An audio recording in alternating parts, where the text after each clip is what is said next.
Well, change into a new 14C condenser. That's the new one. Thing's a monster compared to that. 2-ton, 2.5. That looks like a 5. It's crazy with the new line, how big they are. So, micro channel leak. It's about that period of York. You know, 08 to what?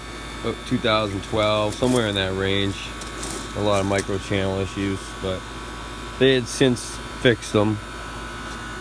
I haven't had any issues.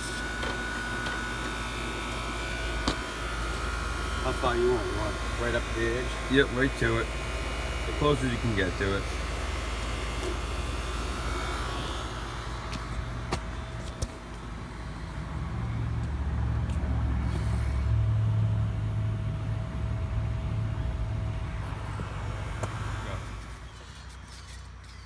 Alright, new unit in place.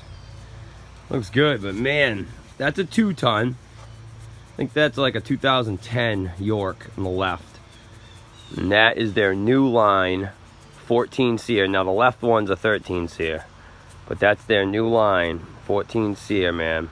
And that's, so the new one's a 2.5, the old one's a 2. That size difference is incredible. I opened this thing up, I thought it was a 5-ton unit. We did a 3-ton a few weeks ago, and I believe it was actually the same physical size. You know, they don't change much between a 2.5 and a 3, but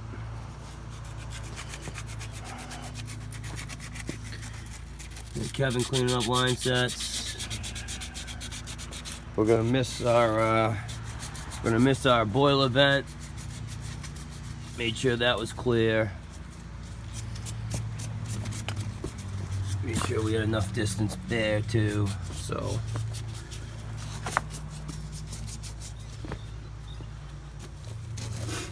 okay. Later, Kev. I'm just right. Just put it in the thing.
Okay.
added Alright, got it all brazed in. Kevin's putting nitrogen in it right now.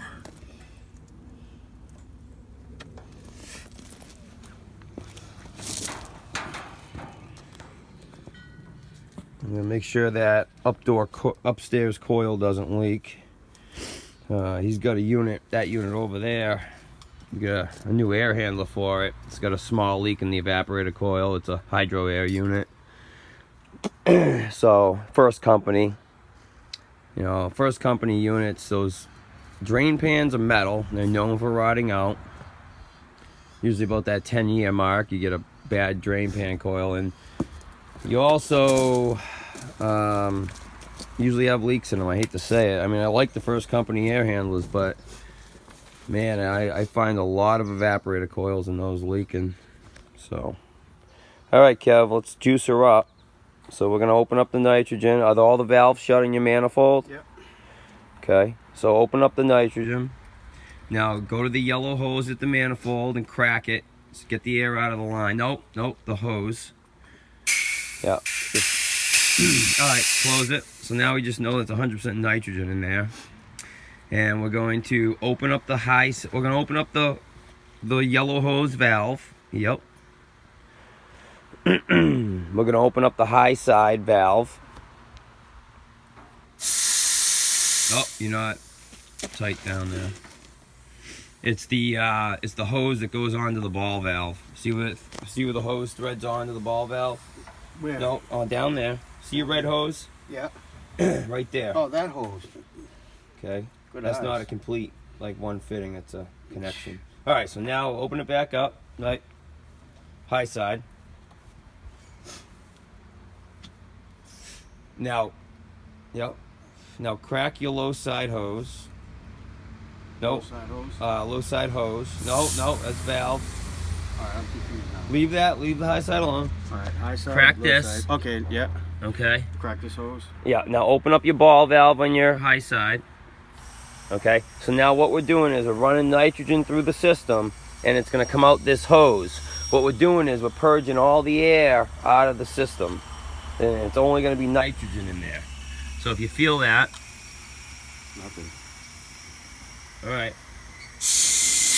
No, yeah, but that needs to be open, yeah. I know, I just wanted to Okay, make sure. now put it back on. Go ahead. There you go.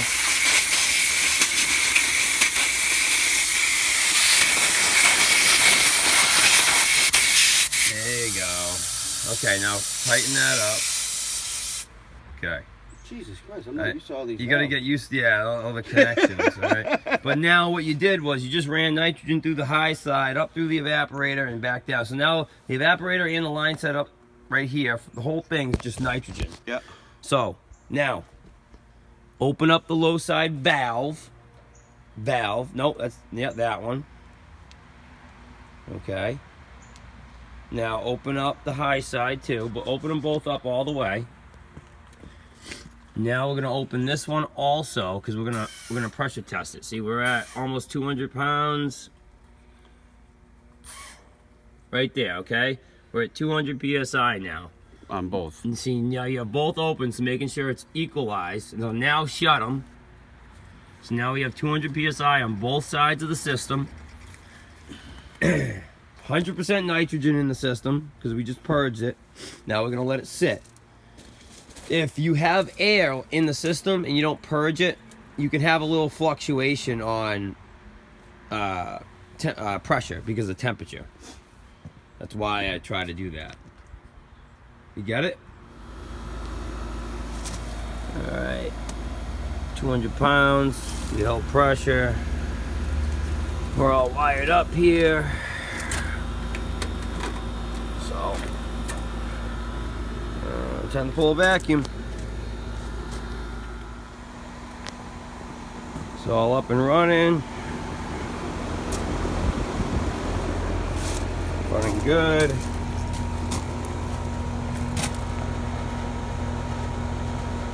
Condensate in.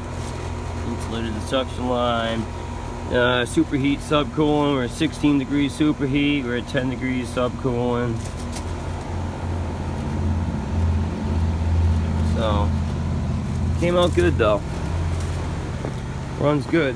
I thought the back pressure, which means suction pressure for any of you guys, I call it back pressure, thought it might have been a little low because we got a 2.5 ton condenser with a 2 ton A coil upstairs, but I think it's pretty cold in the house. It's like 68 or something, and saturation temp was 36 degrees. So yeah, we're above freezing there, and it's nice and cold in there, so I think he's gonna be fine with that.